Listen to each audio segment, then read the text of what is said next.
ಎಲ್ಲರಿಗೂ ನಮಸ್ಕಾರ, ಬೆಳಗಿನ ಶುಭೋದಯ. Welcome back to my YouTube channel. ಇನ್ಮೇಲೆ ಡೈಲಿ ವ್ಲಾಗ್ ಸ್ಟಾರ್ಟ್ ಮಾಡ್ತೀನಿ. ಎಲ್ಲರೂ ದಯವಿಟ್ಟು ಸಪೋರ್ಟ್ ಮಾಡಿ.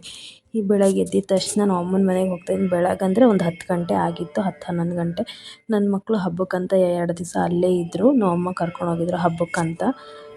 ನೋಡಿದ್ರೆ ಇಬ್ಬರು ಆಟ ಆಡ್ತಾ ಇದ್ದಾರೆ. ಅಮ್ಮ ಬಂದಿರೋದು ಜ್ಞಾಪನ ಇಲ್ಲ, ಹಂಗೆ ಆಟ ಆಡ್ತಾ ಇದ್ದಾರೆ ಇಬ್ಬರೂ.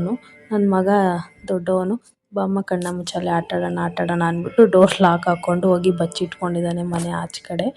ನೋಡಿದ್ರೆ ಬ್ಯಾ ಅಂತ ಇದು ಮಾಡ್ತಾ ಇದ್ದಾನೆ.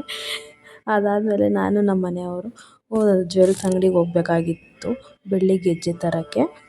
ಹೋಗ್ಬಿಟ್ಟು ಬಂದರೆ ನನ್ನ ಮಗ ಸ್ವೈಪ್ ಮಾಡಿಕೊಂಡು ಫೋನಲ್ಲಿ ಕಾಂತಾರ ನೋಡ್ತಾ ಇದ್ದಾನೆ. ಅಷ್ಟರಲ್ಲಿ ನನ್ನ ಚಿಕ್ಕ ಮಗ ಎದ್ದ. ಅದಾದಮೇಲೆ ನಮ್ಮ ಮನೆಯವರು ನಮ್ಮ ಅಮ್ಮಂಗೆ ಕಾಲು ಗೆಜ್ಜೆ ಹಾಕ್ತಾ ಇದ್ದಾರೆ, ನೋಡೋಣ ಆಗುತ್ತಾ ಇಲ್ವಾ ಅಂತ. ಅಷ್ಟರಲ್ಲಿ ನಮ್ಮ ಆಂಟಿದಿರು ಬಂದಿದ್ದರು, ಕಾಫಿ ಕೊಟ್ಟು. ಅದಾದಮೇಲೆ ಹಂಗೆ ಹಾಡಾಡ್ಕೊಂಡು ಕೂತಿದ್ದಾರೆ. ನೋಡ್ತಾ ಅಷ್ಟರಲ್ಲಿ ಡಿ ಬಾಸ್ ಸಾಂಗ್ ಬಂದಿತ್ತು. ನನ್ನ ಮಗ ನಿಂತ್ಕೊಂಡು ಹಂಗೇ ನೋಡ್ತಾ. ಇವತ್ತಿನ ವಿಡಿಯೋ ಇಲ್ಲಿಗೆ ಎಂಡ್ ಮಾಡ್ತಾ ಇದ್ದೀನಿ. ಧನ್ಯವಾದಗಳು, ಎಲ್ಲರೂ ಸಪೋರ್ಟ್ ಮಾಡಿ.